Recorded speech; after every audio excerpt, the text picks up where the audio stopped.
One thing which I've heard said regarding the art of storytelling is that every story at its core must have a message. It has to have something that it's trying to say or teach or comment upon. Just something, some moral.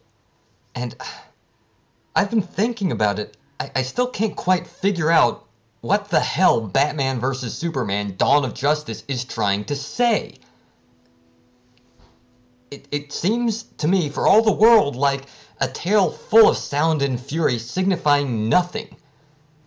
And this offends me viscerally as a storyteller, especially when this movie presents itself as being so deep and meaningful and full of gravitas. Every scene that's not full of action comes off like it's some profound, infinite dissertation on the nature of humanity. It's so full of itself, and it doesn't earn it. Now, you could say that, the Avengers didn't really have much of a message either, but it was at least well put together. All the elements came together harmoniously, which was an impressive feat considering the huge cast of superheroes. But this? There aren't even that many superheroes, and they still don't come together. It's like a soup, which you put a bunch of ingredients in, and pour water over it, and call it soup, when in fact all it is a bunch of ingredients with water surrounding them. They don't come together to create a unifying flavor. What is the point of any of it? I feel like Jesse Eisenberg's Lex Luthor, stuttering in just incredulity, I suppose.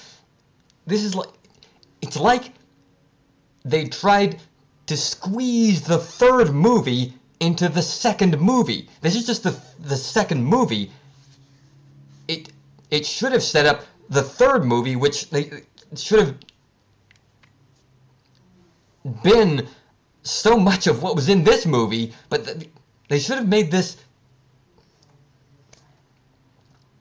And why does Batman even want to kill Superman? And yes, he wants to kill Superman. There's no ambiguity in this.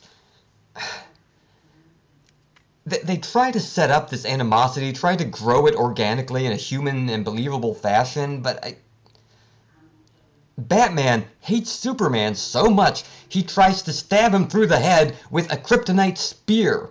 I mean, setting aside that Batman is generally against murder, that's sort of one of the hallmarks of his character, well, throw that out, I guess.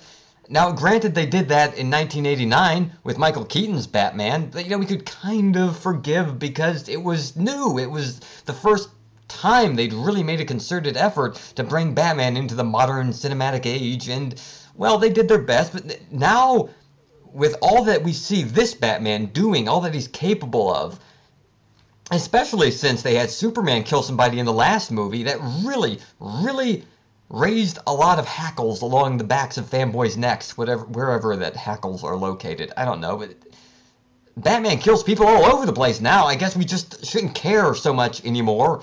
That's just an antiquated notion that Batman not only tries to avoid killing, but even goes out of his way to do it in some cases. Why does he want to kill Superman? He just really doesn't like him.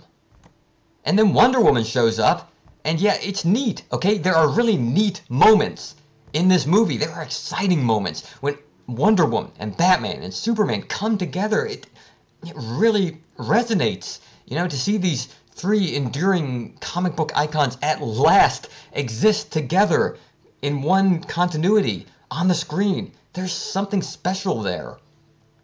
But beyond that, it's just a puppet show. Who is Wonder Woman? I mean, pretend that we've never seen her in the comics. Just take it on its own. This woman comes out of nowhere. They hint that she's had past adventures. She says that she's fought creatures from another world, that she left humanity behind 100 years ago. What? Give it another movie! Stop trying to cram the introduction of Wonder Woman, The Dark Knight Returns, the Death of Superman arc. They try to cram all of these, and every one of these is a very, very big, important arc in the comics. They have their own graphic novels, but they try to squeeze it all into one movie.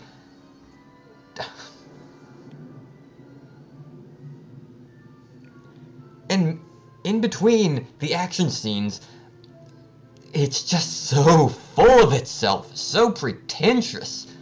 Scenes of people doing things, even slow motion shots of cannon shells bouncing off the ground after they have Superman's funeral. Oh, aren't you special? It's a comic book movie. Let it have some fun. There's even this scene, which I think is meant to be gratuitous, of Lois Lane in the bathtub, but the water is so murky that you can't even have fun with it on a puerile level. She's in this depressing, dank apartment where all the colors are washed out, like there is everywhere. Clark comes in. Are they living together or something? Are they seeing each other? I honestly can't wrap my head around the starting point of their relationship. They're a Barbie and a Ken doll thrown together like they're supposed to.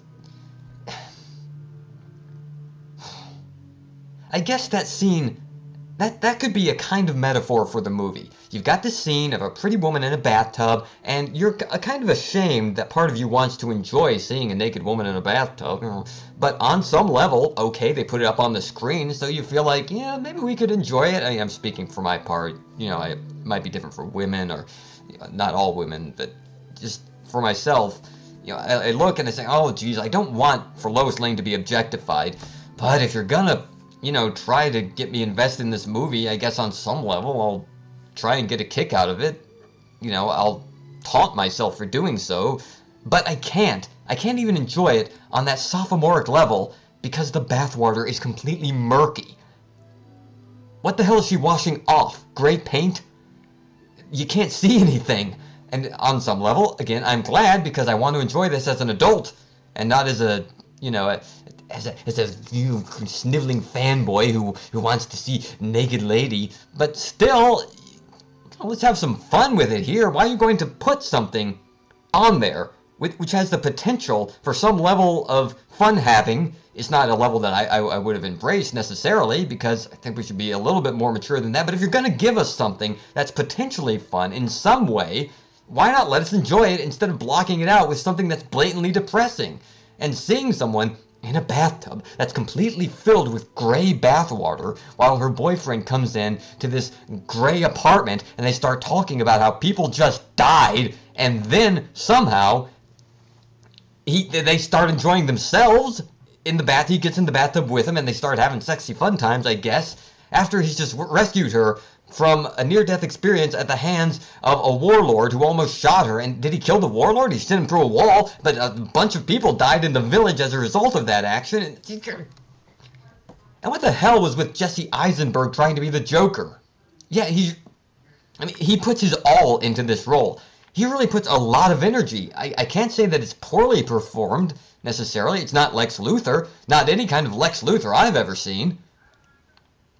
There's the scene where he even fans out some photographs of Superman's mother being held hostage, like playing cards. And he has a kitchen timer, and Batman is just about to kill Superman when Superman says, "Save Martha." Why would he say "save Martha" instead of "save my mother"? Why didn't he just say that to begin with? Just land, say to Batman, "Lex Luthor is holding my mother hostage because he wants us to fight." Wouldn't Batman be like, "Damn, well, all right, we'll settle up later, but I'll take care of this"? And all the stupid dream sequences, they just threw all these things onto the table. What is the moral? What does any of this mean? It doesn't tie together to frame any great message. It's just... Fine, okay, you want to have a Justice League movie. Just come out and say it. Can we at least have some fun with it? Without feeling like it's supposed to be more than that?